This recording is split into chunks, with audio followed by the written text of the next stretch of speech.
Assalamualaikum warahmatullahi wabarakatuh. Waalaikumsalam warahmatullahi wabarakatuh. Alhamdulillahi rabbil alamin. Wa bihi nasta'in ala umuri dunya waddin.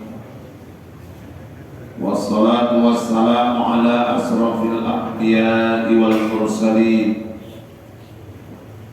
Sayyidina wa maulana Muhammadin wa ala alihi wa ashabihi ajma'in. Amma ba'du, subhanaka la ilma lana illa ma 'allamtana innaka antal alimul hakim. Wala hawla wala quwwata illa billahil aliyyil azim. Qala Allah ta'ala fil Qur'anil Karim, a'udzu billahi minasy syaithanir rajim. Bismillahirrahmanirrahim. Ahasiban nasu ay yutraku ay yaqulu amanna wa hum la yuftanun. Sadaqallahul azim wa sadaqa rasuluhun nabiyul karim. Wa nahnu ala dhalika minasyahidin wa syakirin. Walhamdulillahi rabbil alamin. Yang terhormat Bapak Kepala Desa Padang Brahma, Bapak Asdianto Sarjana Hukum, yang kami hormati, hadir juga bersama kita tokoh masyarakat Kecamatan Selesai, yang juga mantan Kepala Desa Segilimbat, Bapak Samsul Bahri. Kemudian yang kami hormati Ketua-ketua BKM se-Desa Padang Brahma, yang kami hormati Bapak-bapak, para kepala dusun, seluruh jamaah yang dirahmati Allah. Bersyukur kita kepada Allah Subhanahu wa Ta'ala di atas limpahan rahmat, nikmat dan karunia-Nya. Kita sama-sama dapat hadir berkumpul dan bertatap muka di Masjid Nurul Hidayah Dusun Kenanga ini untuk melaksanakan program yang sudah kita sepakati bersama, yaitu melaksanakan kajian subuh akbar se-Desa Padang Brahma. Kita harapkan kegiatan ini mendatangkan keberkahan untuk desa yang kita cintai. Salawat beliring salam kita hadiahkan kepada junjungan baginda Rasulullah Muhammad sallallahu alaihi wasallam serta keluarga, sahabat dan pengikut agamanya sekalian. Mudah-mudahan kelak di yaumil akhir beliau berkenan memberikan syafaatnya kepada kita semua. Amin ya rabbal alamin. Bapak-bapak, seluruh jemaah yang dirahmati Allah, setiap kita makhluk atau ciptaan Allah, hamba Allah. Setiap kita sebagai individu, sebagai warga negara, sebagai umat Islam diikat oleh satu ketentuan bahwa kita dalam hidup mempunyai hak dan kewajiban. Sebagai seorang Muslim, ada hak dan kewajiban yang melekat pada diri kita. Ketika Bapak Kades menyampaikan kepada kita semua dalam pidatonya, Bapak-bapak, saudara-saudara sekalian, berhubung menjelang akhir tahun, kami ingatkan untuk membayar PBB. Nah, itu kan biasanya sering disampaikan oleh Pak Kades. Dan ketika Pak Kades menyampaikan itu, biasanya yang mendengarkan pun ngelengos kabeh ini PBB si pajak, lagi pajak, Tapi ketika Pak Kades menyampaikan masalah BLT, nah itu semangat semua itu dengarkan. Wah, cari cair di BLT gitu. Padahal yang pertama Pak Kades mengingatkan kewajiban, tapi orang memang agak selalu enggan bicara kewajiban, tapi orang akan selalu tertarik apabila bicara hak.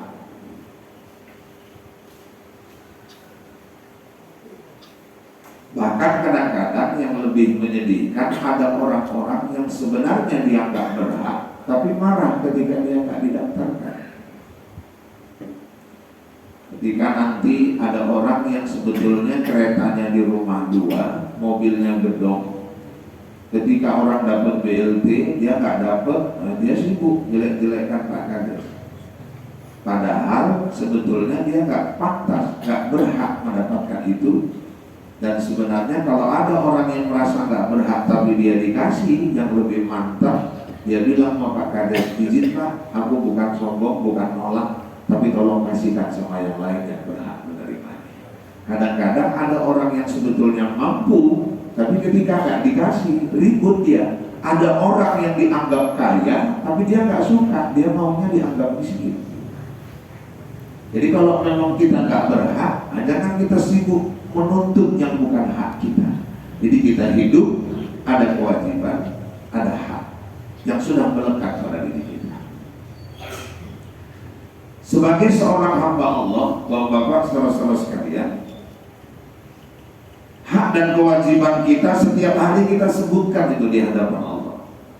Setiap hari itu kita sampaikan, kita akui di hadapan Allah. Apa itu hak dan kewajiban kita?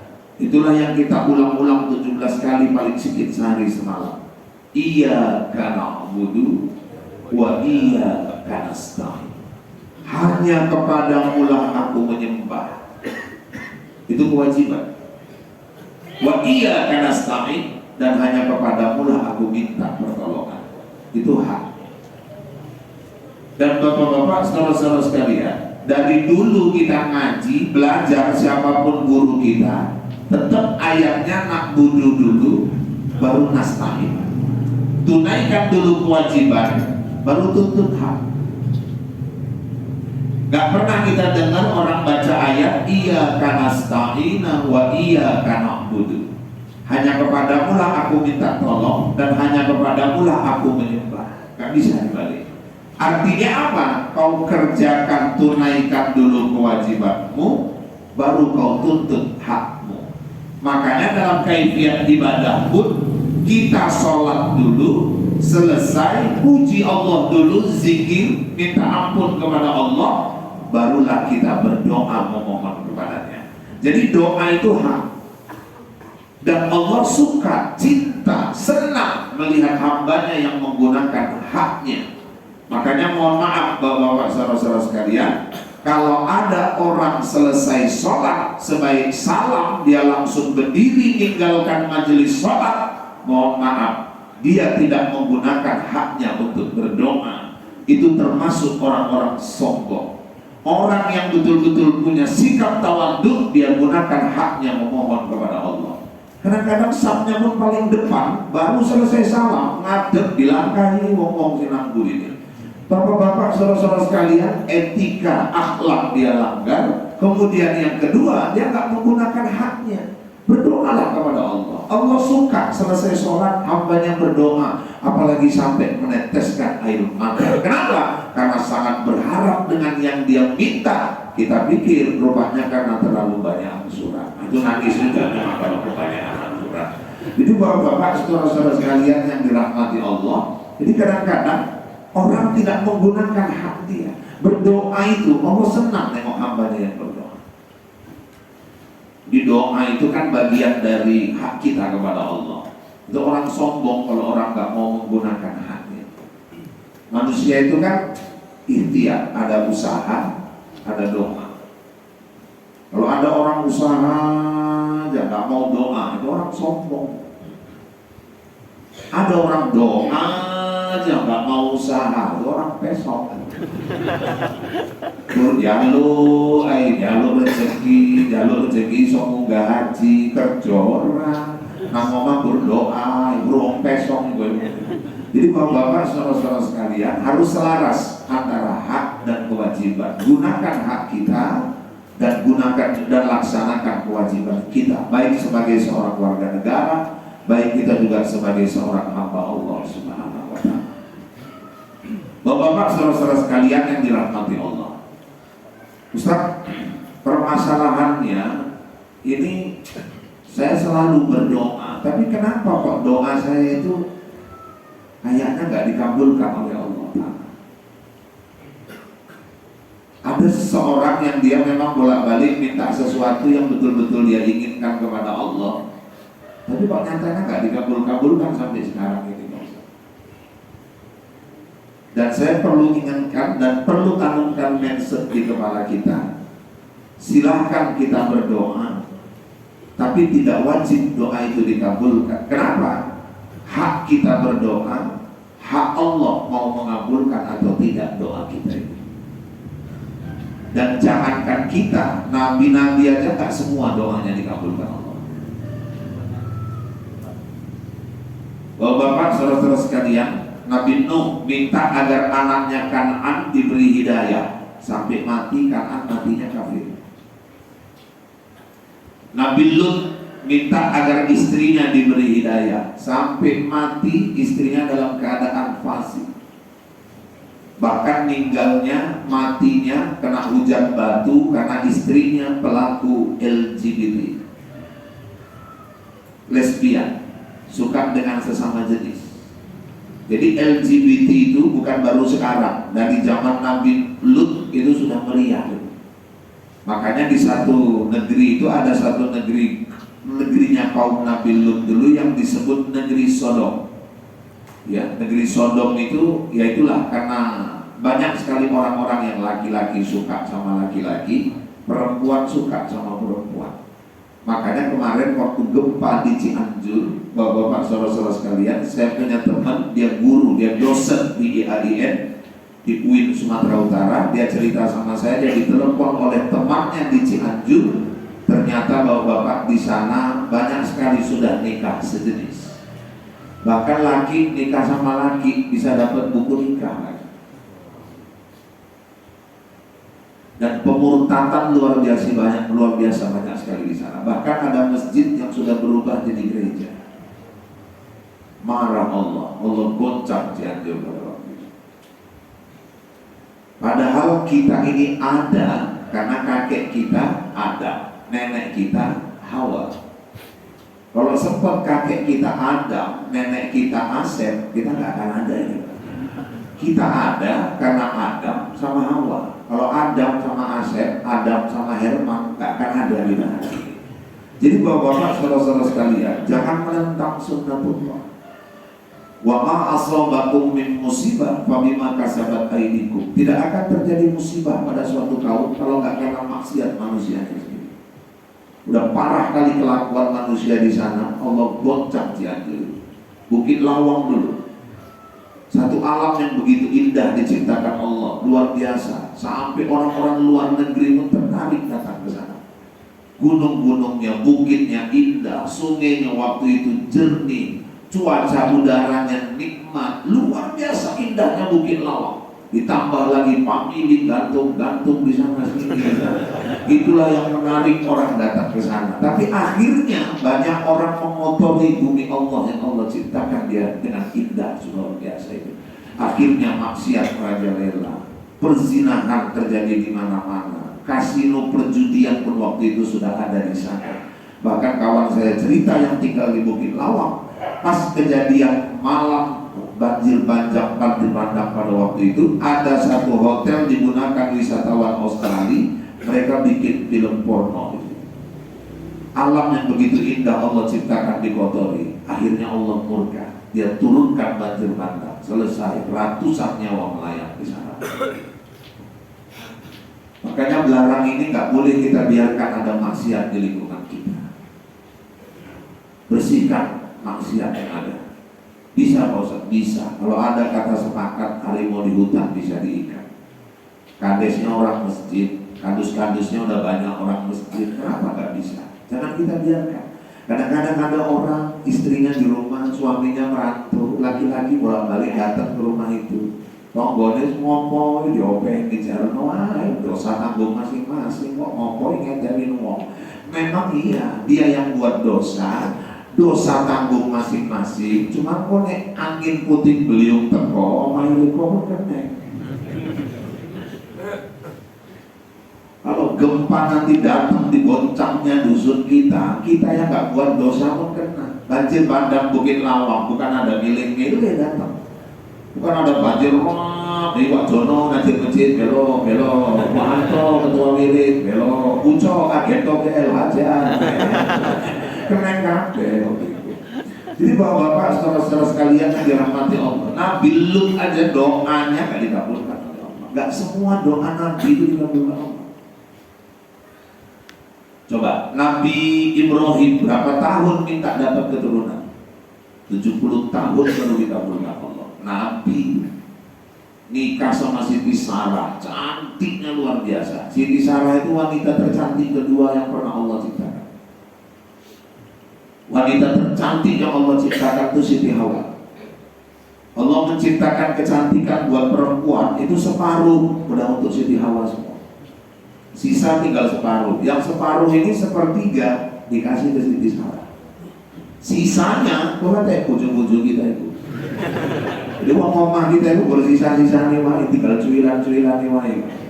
Kayak gitu luar biasa cantiknya istrinya Nabi Ibrahim itu. Tapi 70 tahun nikah gak punya anak. Tiap malam Nabi Ibrahim berdoa minta keturunan, akhirnya gak dapet. 70 tahun sampai suatu hari istrinya nengok dia termenung aja tonggo jangan cerita gendong anak di pondok gendong putu. Dia gendong anak aja belum datang Siti Sarah, udah lama gini aja lah bang, abang nikah aja lah sama perempuan lain, mana tahu sama perempuan lain bisa dapat keturunan. Gak ada yang bisa nyuruh aku nikah lagi kecuali Allah. Itu jawaban Nabi Ibrahim. Kalau kita jangan ditawarkan kayak gitu. Wes bang, nek arek nikah meneh wis boleh, gak ada masalah. Nabi Ibrahim gak ada yang bisa nyuruh aku kecuali Allah. Akhirnya turun wahyu sama Nabi Ibrahim. Nabi Ibrahim mau nikah lagi. Baru tadi disampaikannya sama Sarah, aku disuruh Allah nikah lagi, nikah. Serius, ikhlas. Oke, aku mau nikah. Tapi kau yang nyarikan orangnya. Hebatnya Nabi Ibrahim jaga perasaan istrinya. Itu pelajaran bahwa bapak kalau ada yang niat mau nambah lagi kayak gitu bilang sama istri, aku pengen nikah lagi deh, tapi boleh dia lah ngomongin. Insya Allah nggak sampai 2 menit, kok diboleh ke egrek, pasti. Nabi Ibrahim kau lah yang nyarikan, kok aku yang nyarikan pak? Iya, ya udah nikahi dia. Rupanya wanita itu ada di rumah itu. Siapa itu? Itulah Siti Hajar. Siti Hajar itu budak membantu mereka.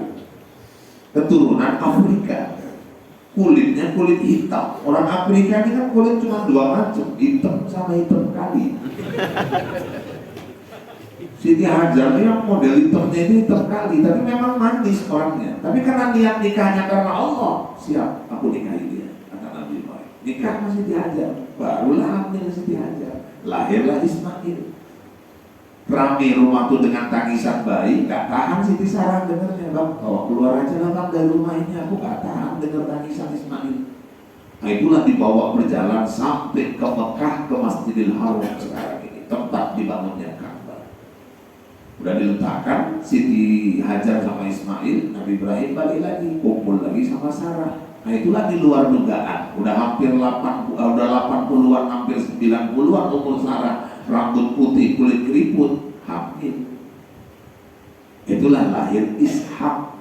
70 tahun lebih doa Nabi Ibrahim baru dikabulkan. Jadi kalau bapak punya doa, punya permintaan, belum tentu nggak dikabulkan. Bisa jadi belum waktunya dikabulkan. Nabi Zakaria malah lebih parah, 80 tahun doanya sama, minta keturunan. Sampai istrinya pun udah tua renta, akhirnya barulah hamil. Lahirlah anaknya Yahya bin Zakaria, 80 tahun lebih. Jadi kesimpulan pelajarannya apa itu Ustaz? 70 tahun Nabi Ibrahim doa, 80 tahun Nabi Zakaria doa baru dikabulkan. Kesimpulannya, jangan putus asa dalam berdoa. Gak semua doa itu cesplok langsung dikabulkan. Ada yang berjangka. Saya dulu pernah punya doa bahwa Bapak saudara-saudara sekalian, 12 tahun baru dikabulkan Allah. Jadi gak semua doa kita itu yang kita minta besok langsung dapat, bulan depan langsung dapat. Ada yang berjangka dia. Ada juga memang yang doa itu memang tidak dikabulkan Allah.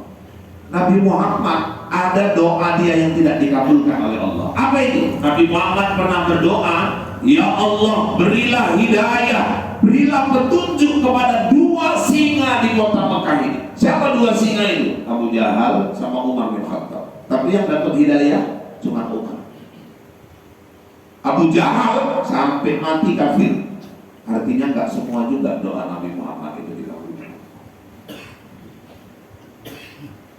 Tapi bapak-bapak, saudara-saudara sekalian, semua nabi dalam hidupnya diberikan jatah 1 kali berdoa, yang jatah ini kalau digunakan pasti dikabulkan oleh Allah, kecuali minta jadi Tuhan. Dan semua nabi sudah menggunakannya di masa hidupnya. Nabi Muhammad SAW belum menggunakan pada waktu itu sampai menjelang akhir hayatnya. Sampai Abu Bakar bertanya, ya Rasulullah, kenapa tidak kau gunakan hak berdoamu yang satu itu? Kau kan minta agar supaya 2 singa itu dapat hidayah. Minta aja Abu Jahal supaya masuk Islam. Kau gunakan hak memintamu itu kenapa? Aku nggak mau gunakannya di dunia ini, wahai Abu Bakar.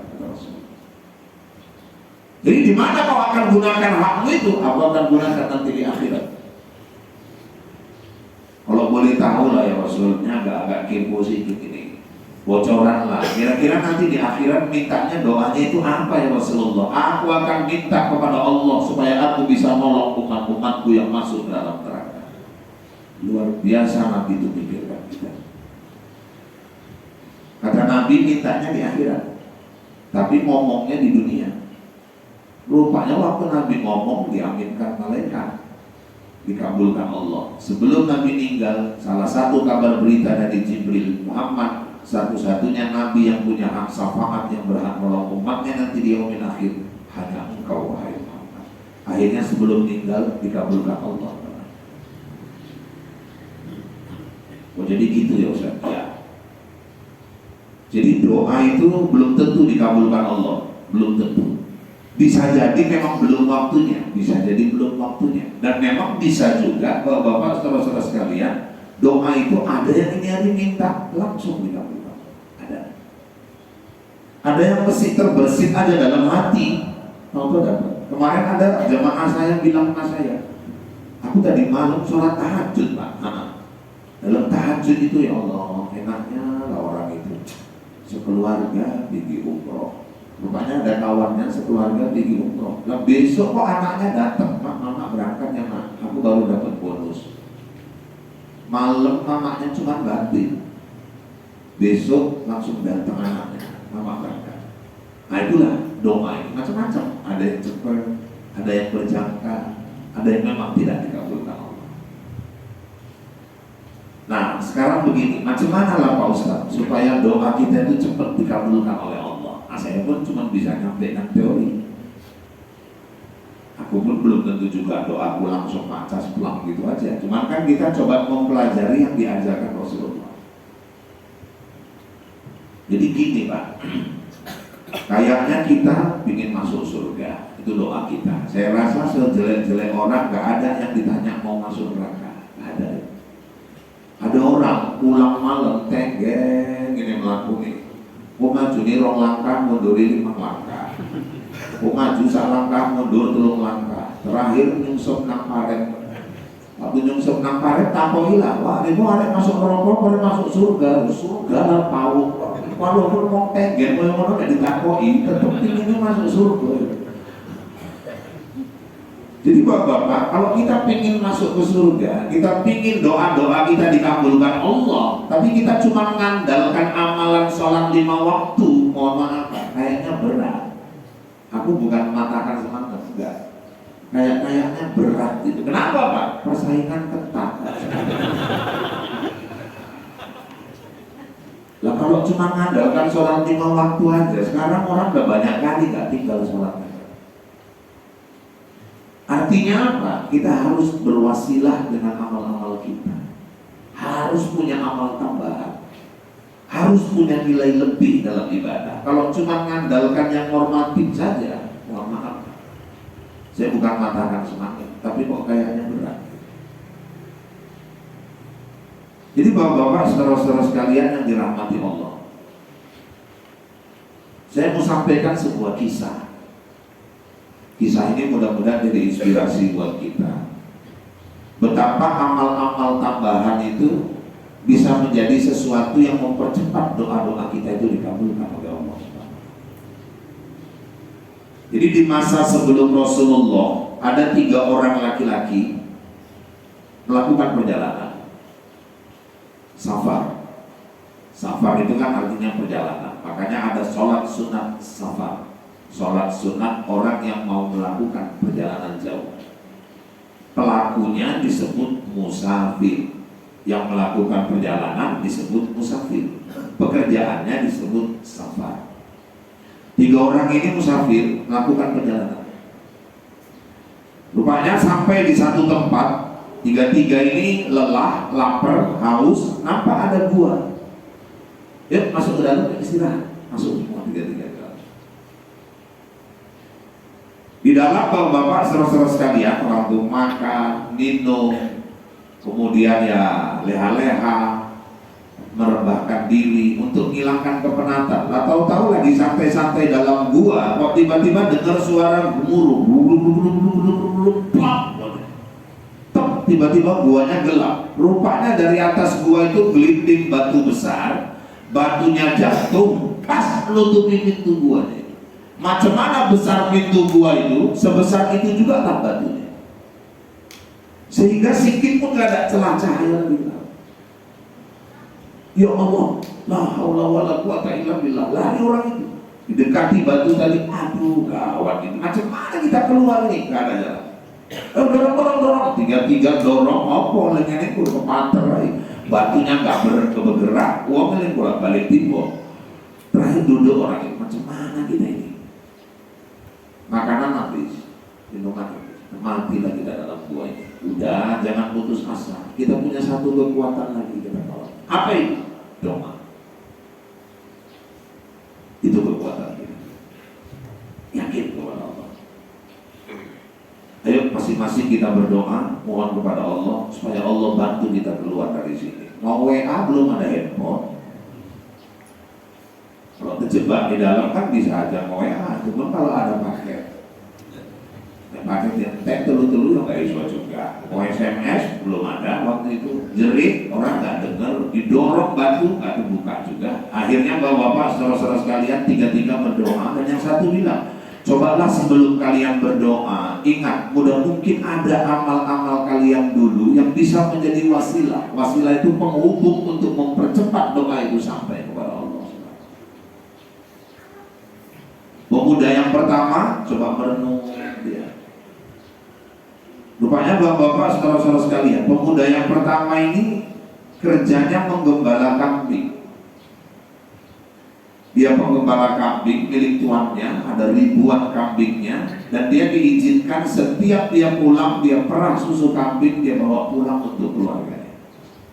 Dari mulai lajang sampai dia punya anak, kerjanya terus menggembala kambing, merah susu, bawa pulang. Sebagian yang lain diperah, dijual untuk tuannya. Dan keistimewaan orang ini satu Pak. Apa itu? Setiap dia pulang bawa susu kambing, gak pernah langsung ke rumahnya. Pasti ke rumah bapak mamanya dulu. Gak pernah anak istrinya yang duluan minum susu kambing itu, pasti yang duluan minum bapak mamanya. Dan itu dari lajang dia lakukan, dia perahkan susu kambing untuk orang tuanya. Nikah pun istri anaknya tetap belakangan, yang didulukan orang tua. Rupanya memang konsep Islam bapak-bapak. Setelah kita berumah tangga, kita suami tetap nomor 1, ayah, emak, baru keluarga. Tapi kalau istri nomor 1 suami. baru orang tua. Makanya saya kalau ditanya ada orang umroh, Pak saya mau umrohkan keluarga yang sudah nikah, namanya badal. Siapa ini yang mau diumroh? Gila aku bingung kira. Bapakku wis nikah, mamaku wis nikah, bojoku wis nikah. Sing di DC Pak, suami dulu. Habis itu Ustaz, mamaku. Tapi umroh sunatnya borong kali Pak. Ya udah itulah yang dapat jatah. Bapak ya cari orang lain yang umroh bisa diupah, dibayar, kasih sama dia. Suruh umrohkan orang. Masalah ini Pak, yo itu sih diumrohkan sih wis tinggal Pak yo. Nah aku umrohkan bojoku apa Pak? Yo maksudnya, mak masalahnya bojoku diurip, diurip kok diumrohkan, dan cepat tinggal Pak. Jadi bapak saudara-saudara sekalian, tapi kalau kita suami, orang tua dulu yang kita dulukan, emak, baru istri. Orang ini betul-betul jalankan Islam. Dia bawa susu nomor 1 orang tuanya dulu. Dia bawa pulang, baru dia pulang ke rumahnya untuk istri dan anak-anaknya. Satu hari bapak dia mencari kayu, gitu. Dia cari kayu ke hutan. Dan bagaimana setelah itu rupanya nggak tahu jalan pulang. Nyasar. Google Maps orangnya nengok itu. Nyasar muter-muter, pulangnya kemalaman, sampai ke rumah mamanya udah hampir tengah malam, bapak mamanya udah tidur. Masuk dia ke rumah orang tuanya, dibawanya susunya, ditengoknya bapak mamanya udah tidur. Dan bapak saudara-saudara sekalian, nyesel kali dia, bapak mamanya tidur belum sempat minum susu yang biasa dia bawa. Akhirnya apa yang dilakukannya? Dia berdiri di samping bapak mamanya, samping tempat tidur, dipeganginya susunya, terus diambilnya kursi, dia pun duduk, ditunggunya bapak mamanya bangun. Gak berarti dia bangunkan bapak mamanya karena sedang nikmat-nikmatnya tidur. Dia yang gak tidur nunggu susu, nunggu bapaknya bangun atau mamanya terbangun, dan terakhir baru terbangun menjelang subuh. Menjelang subuh itulah dia serahkan susunya itu. Nangis mamanya, dipeluknya dia, diciumnya kepala anaknya. Nah jangan kayak gini, udah aturan mau pulang aja ke rumah. Enggak Mak, aku rasanya nyesel kali, bersalah kali aku malam nih bapak mama tidur belum sempat minum air susu ini. Dia dulukan, dia muliakan orang tuanya. Akhirnya bapak-bapak saudara-saudara sekalian, akhirnya dia berdoa, ya Allah, kalau memang itu satu kebaikan yang pernah aku lakukan dan itu engkau terima di sisimu, tolong bantu kami dari dalam gua ini ya Allah. Bergerak batu itu sekarang gerak, masuk cahaya. Jadi rupanya di samping amal rutin ibadah sholat, salah satu amal unggulan yang bisa menolong dan menyelamatkan kita dan memudahkan doa kita cepat sampai kepada Allah, berbuat baik kepada kedua orang tua. Doa orang tua itu luar biasa. Saya sudah selalu bilang, gak ada orang hebat kalau gak karena orang tuanya. Pak Mogesa orang hebat, tapi yang lebih hebat orang tua yang melahirkan Pak Mogesa. Pak Kades orang yang sukses, tapi yang lebih sukses yang melahirkan Pak Kades. Pak Jokowi orang hebat, hebat-hebat Jokowi, yang lebih hebat mama yang melahirkan Jokowi. Karena gak semua mama bisa melahirkan presiden. 77 tahun Indonesia merdeka, ratusan juta udah mama-mama di Indonesia, baru 7 mama yang bisa melahirkan presiden. Mamanya Soekarno, mamanya Soeharto, mamanya Habibie, mamanya Gus Dur, mamanya Mega, mama SBY, mama Jokowi, baru 7 mama. Saya buka di internet, saya baca di buku sejarah, 7 mama itu satu pun gak ada orang gak kenal. Hebat-hebat presiden, yang lebih hebat mama yang melahirkan presiden. Jadi mohon maaf kalau bapak-bapak hari ini di rumah lagi ngerawat orang tua, jangan pernah ngeluh Pak. Gak semua anak diberikan jembatan surga oleh Allah SWT. Kalau ada di antara bapak-bapak yang hari ini lagi ngerawat orang tua di rumah, Allah sedang kasih jembatan surga dan Allah sedang kasih peluang pintu surga kepada bapak-bapak sekalian. Dengan catatan ikhlas dan penuh kesabaran. Ustaz ini gue nyocotnya gampang, ikhlas, nggak ngadepin, uang yang ngadepin yang berdino, pikirnya gampang ngurus wong tua. Sabar Pak, ngomong gue dicocotnya melancip, kadang-kadang awalnya gaduh karo bojo, eling nesu, awalnya bentak yang nak, eling nesu, ku sayur gak cocok, nesu. Iya ngadepi wong iki Pak, heran kita kan nesu ini boleh gak tahan tenang. Jadi kalau bapak-bapak hari ini ngadepin orang tua sedikit merajuk, sebetulnya itu adalah satu bentuk Allah cuma mau menunjukkan sama kita, dia dulu ngurus kau kayak gitu. Kita pun dulu gitu, mau keluar, mau nonton bioskop gak dikasih merajuk. Anak tonggo ditupoki sepatu, modelnya kita senang kan tupoki koyo ngono, nyerandu gak ditupoki merajuk. Minta duit gak dikasih merajuk. Kalau hari ini orang tua sikit-sikit nesu, sikit-sikit merajuk, Allah cuma mau nunjukkan, dia dulu gitu ngadepin kau. Ya, cuman masalahnya itu Pak, apa masalahnya? Sekarang aku tiap hari loh Pak mandiin dia, apa gak dia juga dulu tiap hari mandiin kita? Aku nyewa IDN Pak Ampun Dino, dulu tiap hari dia megang kotoran kita. Saya kira nonton TV di kamar, nang ruang TV dia lo gendong Pak. Dulu mau patah bahunya tiap malam gendong kita. Kalau hari ini dia seperti itu, Allah cuma menunjukkan, gitu dia dulu ngadepin kau biar kotor. Saya, orang tua saya, bapak, mama, alhamdulillah sampai meninggal dua-dua sama saya. Pak Usuk sampai meninggal ikut sama saya, sama kami di kantin. 1 bulan di rumah sakit Putri Ijo, alhamdulillah. Tiap hari pun nyembohin rasanya belum puas, kayaknya belum bisa balas itu. Dan alhamdulillah mungkin. Nah karena itulah saya merasakan banyak kemudahan dalam hidup Allah kasih sama saya. Jangan pernah nuduh. Yo masalahnya kan anakin nempat, yo masalah ngomong aku, malah gak pernah ngerasa aku yang ngerasa 6 anak, dia mau ngikut bapak aja, mestinya kita sujud syukur. Kenapa? 6 anak, cuma dia yang dikasih jembatan surga itu. Orang tua itu gak bisa dipaksa. Itu hati dia mau kemana, dia paling tahu dia yang mana anaknya yang paling tulus sayang. Dipaksa pun ikut ke rumah anak yang lain gak mau itu. Anak yang lain teko, walaupun rumahnya mewah di Medan sana, anak mamaku nopo sekali-sekali. Itu sih nggak kenangan, mamaku nopo, gue sabu lagi nih, aku gak ngereha omah, yuk pas seminggu itu jadi gue sana. Aku nanti nih gak bobo, aku nonton sih mak, salah salah lupa aku gak kenal mamaku. Gila gino, aku kan ikut juga, wis enak masalah, aku nang gini wae, baru seminggu wae kok kosong gak gelem, kok tak kayak nyangker pula, kita jalan-jalan nyangker pula, sudah takok kok enak, wis enak nih makan dewe ya, pikirnya panganan kerupuk, ngomong enak. Wis aku nang gini, apa sih dipertahankan minggu sesuk, sak Rahul arek masuk, Rahul ngeling. Makanya dan Ustaz akeh paten nang ngopo nek nang omahku yo dipokso-pokso terakhir lunga juga tenang seminggu yo minggu ngarep terke yo awas gak terke yo iya kalau lunga nang Medan.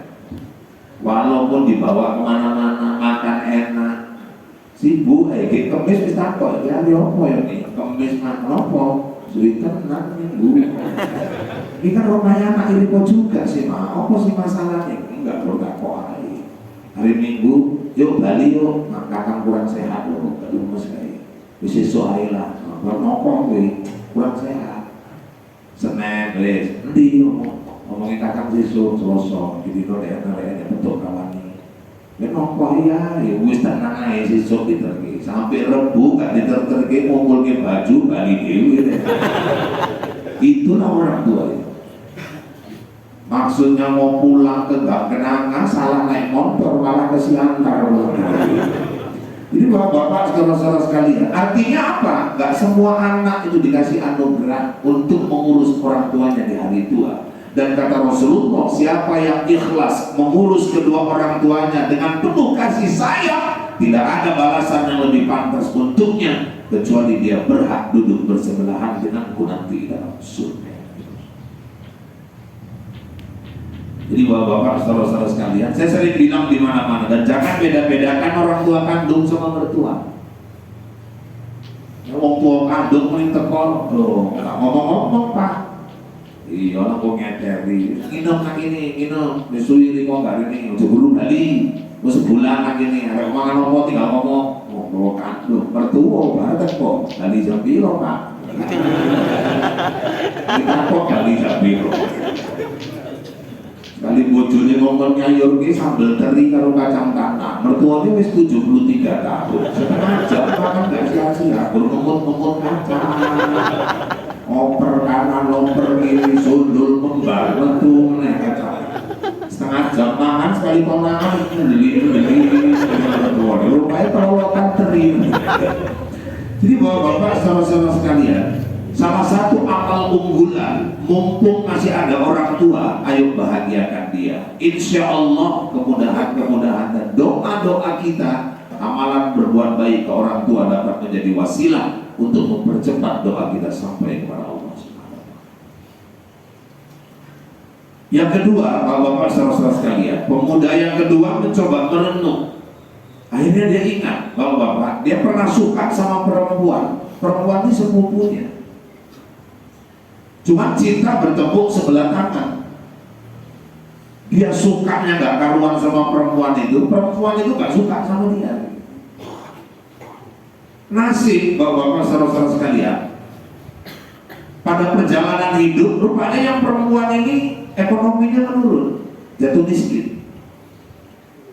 Sampai keluarganya ini, dia dan keluarganya untuk makan aja pun susah. Satu hari memang udah berapa hari gak makan, cuma minum aja. Akhirnya perempuan ini datang ke rumah laki-laki sepupunya itu, bang, tolonglah bantu kami.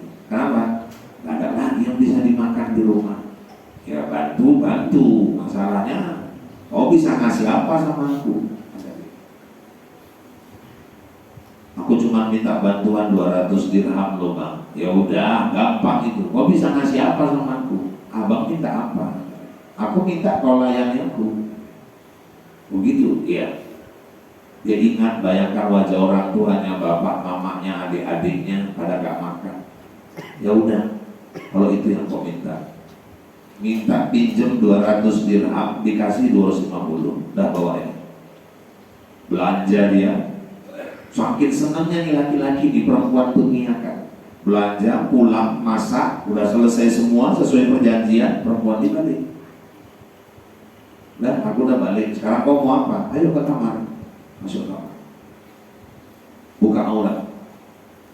Ketika sudah sama-sama membuka auratnya, perempuan ini memang gak suka dia dipenjamkannya matanya.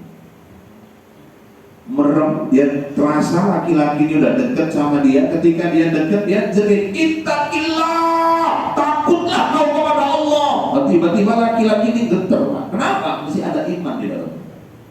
Menggeletar, keringat dingin bercucuran, langsung dipakainya bajunya. Keluar dia dari kamar itu, dia bilang, ambillah uang itu, jangan kau balikkan lagi. Kata dia, pergi, dia tinggalkan perempuan itu. Itu Pak, kalau bahasa Inggrisnya tiba-tiba mengkeret.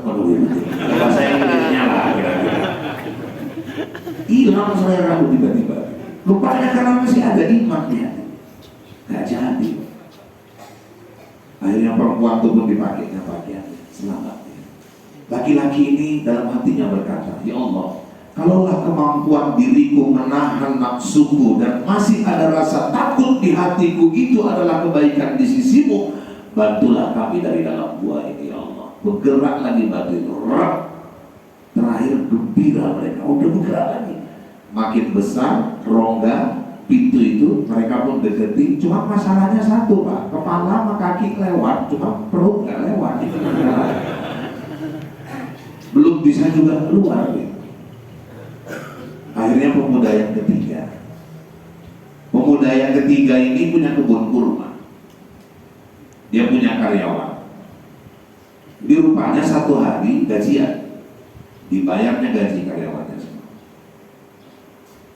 satu orang karyawan yang baru sebulan kerja, waktu dibayar gajinya, ini gajimu. Maksudmu macam mana ini? Dia bilang sama Tuhan. Maksudnya, kok cuma segini gajinya? Loh semua segitu gajinya. Kok sedikit kali? Gak sesuai lah sama kerjaannya. Loh, kok gak tanya dari awal? Aku bisa bayar gajiku cuma segini. Gak mau aku kalau segitu. Kata dia. Ya kalau gak mau macam mana lagi? Karena kalau aku tambah gajimu, aku harus nambah yang lain lagi ini semua. Ya terserah kau. Pergi lagi-lagi. Gak mau kalau segitu. Ditinggalkan Tuhan. Lah tuannya ini ketakutan Pak. Kenapa? Ini uang bukan hak dia. Dipakainya salah, nggak dipakainya, mau diserahkannya orangnya nggak mau. Terakhir dia Pak sampai nggak bisa tidur, dia bingung dia macam mana masalah uang ini. Laki-laki ini nggak tahu ini gimana. Karyawannya itu. Akhirnya datang inisiatifnya, dibelikannya kambing. Satu pasang. Terakhir kambing ini pun bunting, beranak pianak, alhamdulillah berkah Pak. Terus berkembang biak, sampai bisa lagi beli onta, sampai bisa beli sapi lagi. Selang berapa tahun di belakang rumahnya itu ada lembah, semuanya kambing, sapi, onta. Di situ penuh dengan binatang ternak. Tiba-tiba datang lagi laki-laki, mau silaturahmi karyawannya. Dia bilang, wah alhamdulillah, cocok kali kau datang kemari. Coba kau lihat ke belakang. Maksudnya itu di belakang ada lembah. Coba kau lihat. Pergi dia ke belakang, ditengoknya. Apa yang kau lihat? Ini kambing semua ini. Kambing, ada sapi, ada onta. Ambil, itu semua milikmu. Kau ada aja. Itu milikmu. Dari mana jalannya itu punyaku? Itulah gajimu dulu yang gak kau terima. Aku belikan kambing, akhirnya berkembang biak. Aku minta maaf, sebagian aku jual untuk operasional mengurus binatang-binatangmu itu, tapi itu semua sekarang milikmu. Sujud syukur laki-laki itu. Akhirnya si majikan ini dalam hatinya berkata, ya Allah, kalau itu adalah kebaikan darimu, aku mohon dan kau terima kebaikan itu, bantulah kami dari dalam gua ini. Bergerak sekali lagi batu itu, akhirnya tiga-tiganya keluar. Jadi yang ketiga ini banyak melakukan kebaikan kepada orang lain dan selalu membahagiakan orang lain. Khairun nas anfa'uhum linnas. Sebaik-baik manusia itu yang selalu berbuat baik kepada orang lain, bermanfaat buat orang lain. Jadi bapak-bapak, saudara-saudara sekalian, ada 3 ilustrasi di sini amal tambahan. Berbuat baik kepada orang tua. Kemudian yang kedua, kemampuan menahan diri, menahan nafsu. Banyak manusia itu yang mengalahkan bukan orang, tapi dirinya sendiri. Bapak-bapak, saudara-saudara sekalian, yang paling besar musuh itu ada dalam diri kita, bukan pada orang lain. Makanya kalau kita nggak bisa mengalahkan diri sendiri, kita nggak akan pernah bisa menaklukkan dunia ini. Maka kalau kita ingin menaklukkan dunia, kalahkan dulu diri kita sendiri. Mike Tyson dulu itu petinju luar biasa. Dulu petinju kalau udah jumpa Mike Tyson di atas ring, dijumpakan sama wasit, diplototi Mike Tyson gini aja udah ketakutan loh. Terus geloi, motor yang kanan, melu kanan gini deh, motor yang kiri deh, melu kiri gini. Nampun jatuh mental banget ini. Dan dulu Mike Tyson itu petinju predator yang paling ditakuti. Tapi terakhir bapak-bapak saudara-saudara kalian dia jumpa Holyfield. Waktu jumpa Holyfield tahu betul cara kalahkan Tyson. Sebelum bertemu bolak-balik Holyfield bilang, nggak sampai 2 ronde Tyson nanti bikin mencium kanvas. Di mana-mana jumpa pers itu aja yang dibilang Holyfield. Naik emosi Mike Tyson, diremehkan. Sampai waktu itu dijumpakan sebelum pertandingan, temu pers, sampai terjadi hampir baku hantam di situ. Naik ke atas ring, waktu naik di atas ring dijumpakan wasit sebelum bertanding. Holyfield tuh cengar-cengir macam ngejek sama Mike Tyson, makin emosi. Terakhir tank mulai pertandingan, Mike Tyson tadi udah gak bisa mengendalikan dirinya. Kenapa? Saking emosinya dia. Holyfield pinter. Asal udah mulai masuk mukul peluk, asal mau masuk mukul peluk. Jengkel Mike Tyson nggak bisa mukul, digigitnya kuping Holyfield, jingkrak Holyfield ya. Akhirnya yang terjadi apa? kena skors, gelarnya dicopot, dan bapak-bapak saudara-saudara sekalian dapat larangan 1 tahun tidak boleh bertanding. Permasalahannya apa? Mike Tyson nggak bisa kalahkan dirinya sendiri. Laki-laki kedua, doanya dikabulkan Allah. Dia mampu mengalahkan dirinya dan masih ada rasa takutnya kepada Allah. Dengan kata-kata ittaqillah saja langsung lemes, menunjukkan masih ada iman di dalam hatinya. Kemampuan mengendalikan diri itu satu amal unggulan di hadapan Allah. Dan yang ketiga, selalu membahagiakan orang lain. Oke, gaji nggak mau terima, tapi aku akan bagaimana menjadikan gajimu ini produktif, akhirnya berkembang biak. Kita Pak, untuk kita sendiri bagaimana hidup banyak melakukan kebaikan. Itu saja konsepnya itu. Saya di BJ selalu saya sampaikan, yuk tiap hari berusaha bikin baik, yuk buat baik. Apa aja terserah. Jenguk orang sakit kan, takziah tempat orang meninggal kan, terserah. Nganter makanan ke tetangga kan, sesuai kemampuan kita. Ada orang kakaknya rusak, kakaknya hilang orang tua, daripada dia repot-repot bantu urus ke kantor desa sampai ke Catpil sana. Ayo mudahkan urusan orang. Pokoknya tiap hari buat baik. Orang di BJ aja ada satu jemaah saya dengar kayak gitu, ini enak juga ini sebetulnya, sederhana yang dibilang Ustaz Rahul. Pokoknya tiap hari buat baik. Aku pingin mulai ini hari. Dimulainya itu harinya buat baik Pak. Rupanya pergi dia ke BJ depan Ramayana. Itu Ramayana kan tutup. Ada nenek-nenek berdiri di situ, ditangkapnya tangannya. Nenek tak seberangi digeret. Nenek trotoar munggah geret menit tekan nang ujung. Wis nek yo tekan ujung nenek nangis. Maksudnya piye nek kok nangis riko? Aku ikhlas, wis nang nek ikhlas cocok nek. Lho kenapa nek aku mau nyebrang kok wis berarti. Artinya apa? Rupanya buat baik itu jangan salah alamat gitu. Banyak berapa digeret setengah kampus dan yang ini. Ini bapak-bapak saudara-saudara sekalian. Yang lain Ustaz banyak amal-amal tambahan yang lain. Qiyamul lail, membiasakan sholat malam. Biqiraatil Quran, mengkhatamkan Quran, selalu membaca Quran. Dan orang sekarang Pak paling banyak menjadikan amal unggulan dalam hidupnya itu sedekah. Karena memang sedekah itu banyak sekali dalil-dalil mengatakan bersedekah mancing rezeki. Jadi kalau bapak bersedekah, sebetulnya bapak itu lagi melempar umpan supaya rezeki yang lain datang. Sayyidu az-zakwana bis-sadaqah, pancinglah rezekimu dengan sedekah. Nah, cuma kalau yang mau dapat kelas-kelas jurung, kelas-kelas lomedung, ya umpannya pun yang paten lah. Iki arek narik jurung, cacingnya kurus, tenang. Iwaknya pun orang selero, ini mau dapat yang mantap tapi nyumbang maulid 5.000, bawa anak-anak. Panitia pun mumet, kayak kue sekotak 5.000 kali 6 30.000, nambah DN lulu kalau bojo 40.000, tukur 35.000. Sekarang kita bawa bapak pergi ke Bukit Lawang, parkir di Rindu Alam aja udah 25.000, mau masuk surga 5.000, masukkan kota infak. Nang terasi surga bukan masuk kan? Dengan pelit-pelit lah. Karena beredarkan kota infak itu lama kali masukkannya itu milih yang paling kecil. Di boleh ilik paling cilik. Pula kejadian nang BJ itu pas sholat Jumat, khatib isi khutbah, ya bocoron jeans, bupati sholat Jumat, banyak keturun.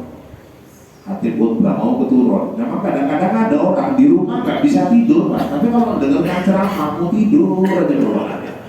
Makanya kalau ada orang di rumah nggak bisa tidur, bawa nang masjid lah, mau rumah ke ceramah pasti dulu itu obatnya itu bawa ke masjidnya keturun. Rupanya pas diedarkan kota infak, kawannya yang sebelahnya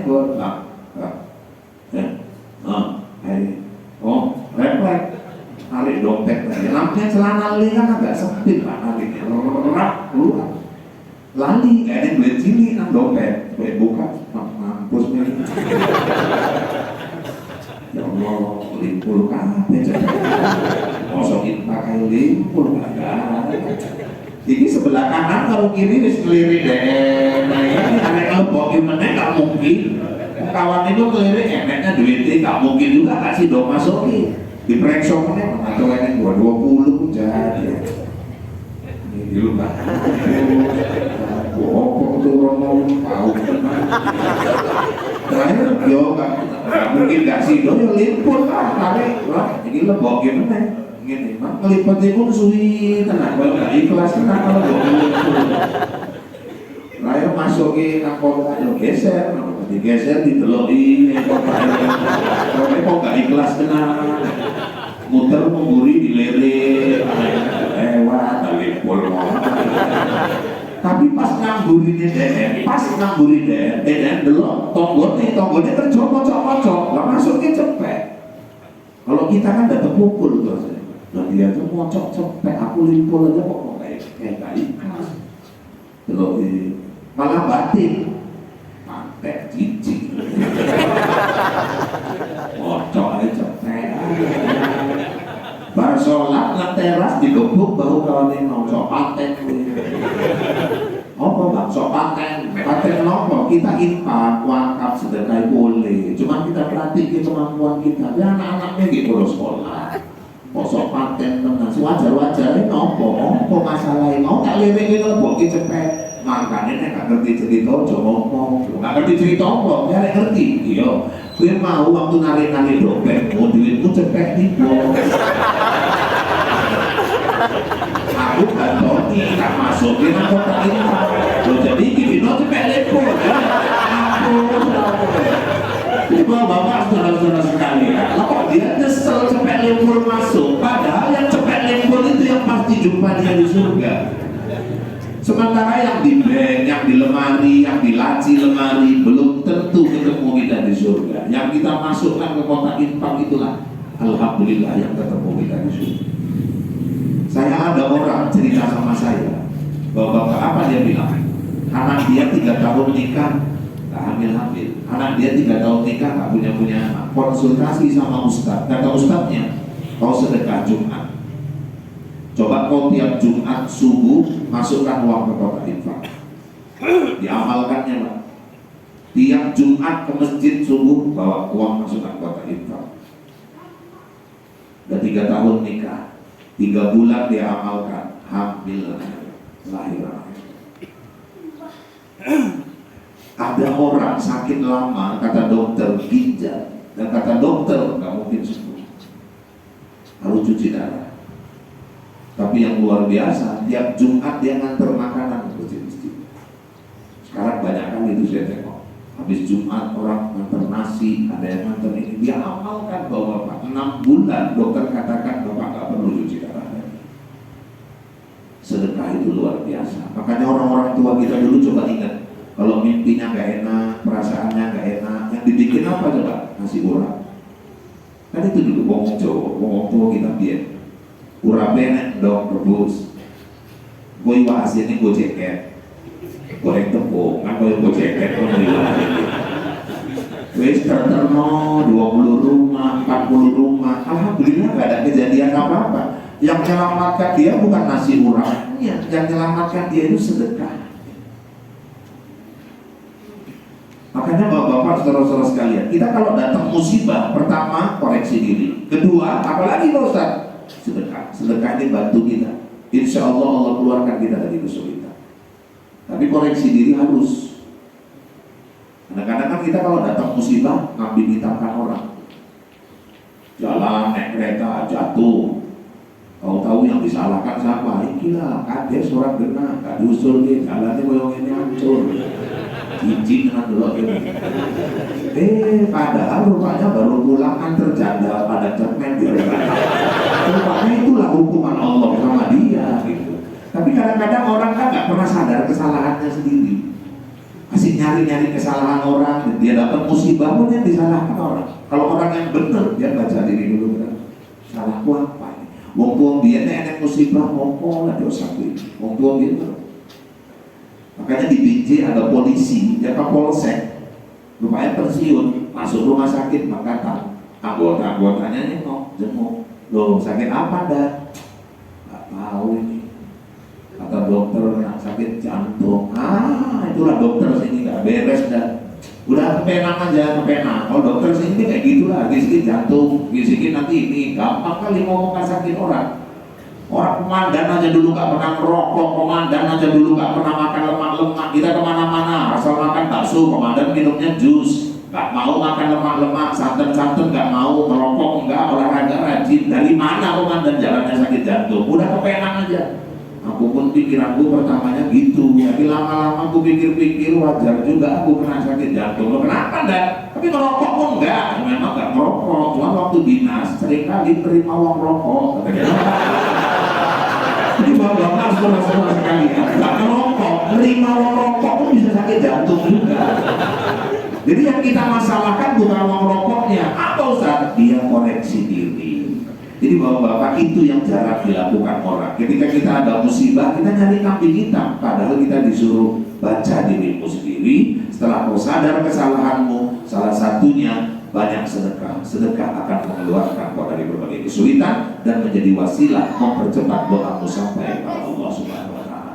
Ini saja barangkali yang dapat saya sampaikan. Kalau dirasakan kata-kata saya kasar, saya memang makhluk kasar, bukan makhluk halus. Dan seandainya ada kata-kata yang kurang berkenan, saya manusia biasa, bukan makhluk luar angkasa. Demikian informasi aktual, faktual, tajam dan terpercaya yang dapat saya sampaikan melalui liputan CTP siang ini. Mudah-mudahan yang saya sampaikan bermanfaat buat kita semua. Saya Rahul dan seluruh rekan kerja yang bertugas mewakili di hadapan Anda. Kita bertemu kembali lewat bulan kesempatan dalam gelombang yang sama dalam acara berpacu dalam ibadah. Wadrian wa penonton sekian dulu dong, burung irian, burung cendrawasih, cukup sekian dan terima kasih. Burung pipit, burung merpati, burung gagak, burung garuda, itulah nama-nama burung yang ada di Indonesia. Saya kembali ke Bombay. Wabillahi taufiq wal hidayah. Wassalamualaikum warahmatullahi wabarakatuh.